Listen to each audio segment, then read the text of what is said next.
Salut, c'est Denis, je suis en plein soleil, j'espère que l'image n'est pas trop dégueulasse. Aujourd'hui, on va parler de comment créer un potager en automne, parce qu'il y a des raisons, et puis il faut que je te les explique, parce que c'est quand même, c'est quand même bien de les savoir. Et n'oublie pas de cliquer sur s'abonner, la petite cloche, plus le j'aime, ça c'est les bases. Après, dans la description, il y a un lien qui permet de pouvoir rejoindre ma liste privée sur laquelle je t'envoie des informations techniques et complémentaires aux vidéos que je fais. Donc, si tu prends ces vidéos comme une introduction, le reste se passe par email et sur une application qui s'appelle Telegram. Voilà, tu as tout quand tu laisses ton email qui t'est indiqué et toute la marche à suivre si tu souhaites avoir les informations techniques qui te permettent de mettre en action cet élément-là. Voilà un petit peu comment mettre, j'ai fait ma petite note, comme ça j'ai tout le sommaire si tu veux que j'ai noté dessus. Alors, quelle est la bonne période, machin, les feuilles, ok, ça faut que j'en cause, et puis aussi fin des cultures, le compost. Ouais, d'accord, ok. Ça je me refais mémoire de ce machin-là. L'automne est la meilleure période pour lancer son potager parce que attends, parce qu'en plus c'est pas droit. Voilà, parce que on a plein de facteurs qui sont au rendez-vous. Il fait encore soleil. Ça compte. Bon. Il fait plus très chaud, parce qu'en plein été, faire quelque chose, tu as dû le voir, on fait, mais si tu veux faire des choses qui demandent un peu d'effort physique, peuvent être rapidement sous le cagnard, ou alors il faut te lever très tôt le matin. Voilà, bon, après, c'est des choix. Ensuite, l'été, il pleut pas des masses. Ça, la pluie, elle va avoir son importance. Et puis, un autre point, qui est loin d'être le point le moins important, au contraire, c'est même le plus important, toute la faune du sol est vachement restreinte. Ça veut dire que comme il fait assez chaud, elle est très enfoncée dans le sol, voire beaucoup plus à l'ombre, et elle s'est déplacée dans des endroits beaucoup plus cléments, si tu veux. Ce qui fait que toutes ces conditions en été ne sont pas réunies. On pourrait dire le printemps est peut-être bien aussi. C'est vrai, le printemps est pas mal aussi, mais le printemps, c'est une renaissance. Il y a des choses reprennent leur cours. Tu comprends? Elles ne sont pas encore là. Elles reprennent leur cours. Alors qu'en automne, elles étaient juste tranquillement à l'ombre. Et tu comprends ce que je veux dire? Ou tranquillement plus au fond. Elles sont déjà là. C'est juste qu'elles ne sont pas là où tu en as besoin. Mais elles sont présentes. Après l'hiver, non, l'hiver, tu sais, c'est la période où tout dort, où tout est en sommeil, où il fait vraiment froid. Et là, travailler dehors, c'est très limité, quoi. Tu comprends? Voilà, il fait très froid. Donc, ça fait que l'automne reste un des meilleurs moments. Ne fais pas ça trop tôt en automne, parce qu'il faut quand même le temps que toutes les pluies aient réhumidifié parfaitement ton sol, afin que toute la couche qui était sèche de l'été soit à nouveau humide. Ça, c'est ultra important. Deuxièmement, laisse aussi le temps que toute cette petite faune du sol vienne se réinstaller, parce que c'est ce qu'on va utiliser pour mettre en place ce potager. Et ça, c'est le deuxième point qui va être important. Et puis, effectivement, vu qu'il ne fait pas si chaud que ça, eh bien, on va pouvoir passer de longues heures à faire les choses sans être complètement sueur et détrempé. Ça, c'est le troisième point. Alors, comment on fait ça? Il y a un élément qui est ultra intéressant et qui commence à être le cas, et d'ailleurs, je te montre un exemple, comme ça tu vas mieux comprendre. Vois-tu? Les feuilles mortes. Alors, la technique que j'utilise pour fabriquer des parcelles est la suivante. Je n'utilise ni motoculteur, ni motobineuse, ni fourche-bêche, bref, tous les outils qu'utilisent la majorité de ceux que tu vois des fois sur certaines chaînes YouTube, je ne les utilise pas. Alors non pas pour faire différemment qu'eux, c'est pas une question de, tu vois, de celui qui pisse le plus loin, je te rassure tout de suite. Ça n'a rien à voir avec ça, c'est juste qu'à un moment donné, si tu veux, je défends une technique qui est celle d'avoir un sol vivant. Et donc, pour avoir un sol vivant, il faut éviter de le tuer. Et donc, il faut éviter de le détruire plus précisément. Et donc, pour ne pas le détruire, il ne faut pas utiliser des outils qui le détruisent, justement. En l'occurrence, si tu utilises un motoculteur, une motobineuse ou une fourche-bêche, tu vas détruire ton sol. Et plus précisément, ce n'est pas le sol que tu détruis, mais c'est les habitants qui sont dessus. Donc, on n'utilise pas ça. Ça tombe bien, parce que clairement, c'est des outils qui sont ultra chiants à utiliser. Il faut aussi dire les choses. C'est lourd. Pour peu que tu aies une terre un peu argileuse, ça va être encore plus lourd. Et donc, tu vas te ruiner le dos et les mains et les bras, tout ce que tu veux, à essayer de retourner une terre qui n'a pas besoin d'être retournée. Donc, si tu veux, c'est quelque chose de totalement inutile et en plus inefficace, qui souvent est fait, mais qui sert à rien, tu comprends? Donc, pourquoi faire quelque chose qui est inefficace? Ça ne sert à, tu vois, autant ne pas le faire. Donc, moi, ce que je vais te proposer, c'est autre chose. Tu vas être vachement plus détendu à la fin, tu auras nettement moins mal au bras et ce sera nettement plus efficace.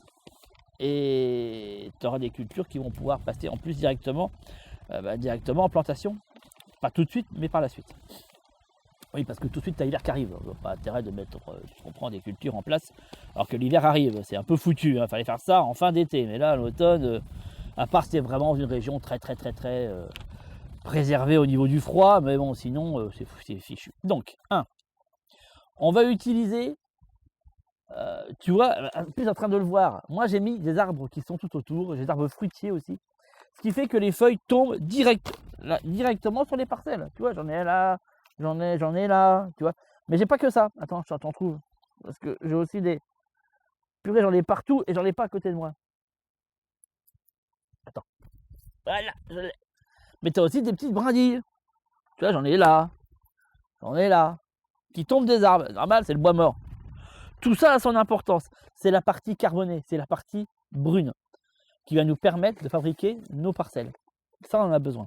Après, vu que les pluies sont retombées, logiquement, si tu as un peu de pelouse, si tu as un peu de tout ça, la pelouse, elle a repoussé. Si tu as une petite prairie à côté de chez toi, forcément, elle a repoussé aussi.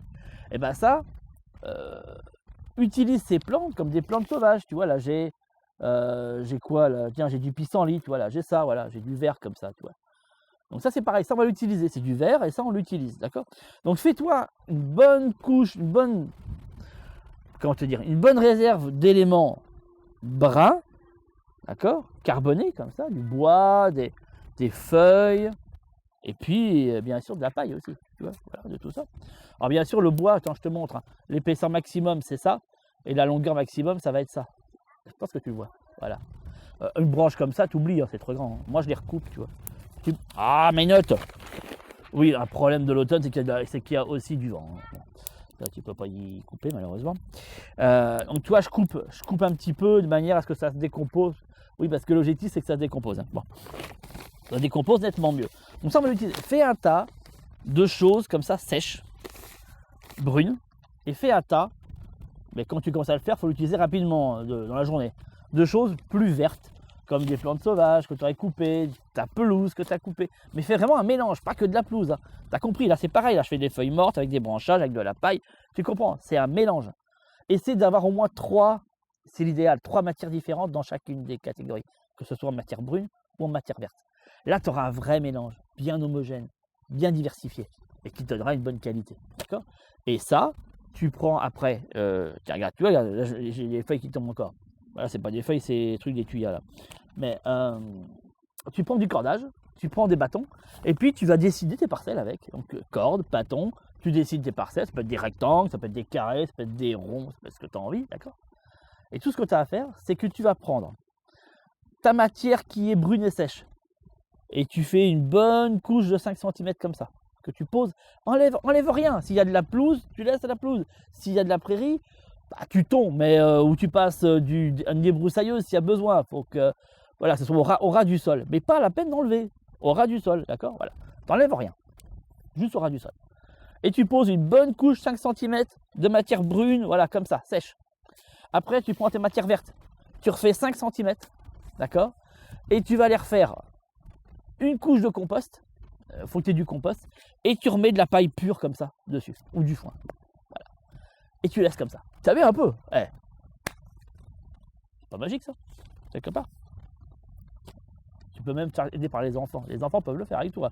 C'est pas très lourd, pas très. Même un enfant qui est pas très, qui sait marcher, tu vois. Bon, je sais pas qu'il faut faire travailler parce que le travail pour les enfants il est interdit. Mais bon, tu comprends ce que je veux dire. Voilà, c'est quand même sympa de faire participer ces gosses sur quelque chose qui va être utile à la famille. Bon, donc on fait ça. Tu laisses peinard l'hiver passer. Tu touches à rien. Tu t'occupes même plus. Tu laisses les choses. Au printemps suivant, tu vas les retirer, tu vas l'écarter, tu vois, la paille et puis ce qui est dessus en fait, sur ta. et tu vas utiliser ce qu'on appelle une grelinette. D'accord? Tu passes un petit coup de grelinette là-dessus. La grelinette, je t'explique, hein, c'est juste avant, on enfonce, on fait avant, arrière, on retire, on renfonce. C'est pas je retourne, hein. La grelinette est là pour finir l'aération. D'accord? J'enfonce avant, arrière. Tu peux faire droite, gauche aussi, hein, qui font ça. Moi, je fais juste avant, arrière. D'accord? Et tu avances comme ça, tout l'ensemble de sa parcelle. Tu remets ce qui était dessus, forcément, ça sera mélangé, tu vas voir. Et puis tu mets en culture, c'est parti. Tu vois un petit peu. Il n'y a pas plus facile pour faire des parcelles et il n'y a pas plus facile pour commencer son potager parce que tu l'auras commencé en automne. Et donc, du coup, tu vois, regarde tout ce qui tombe là, tu le vois avec le vent là. Bah, t'imagines, c'est magique, tu as des arbres autour de toi. Toute la matière, tu l'as. Plus la peine de se casser les reins, de se casser tout ça. Faut arrêter ces techniques de. Je vais même pas dire ces techniques de grand-père parce que ça serait péjoratif et il y a plein de techniques de grand-père qui sont géniales.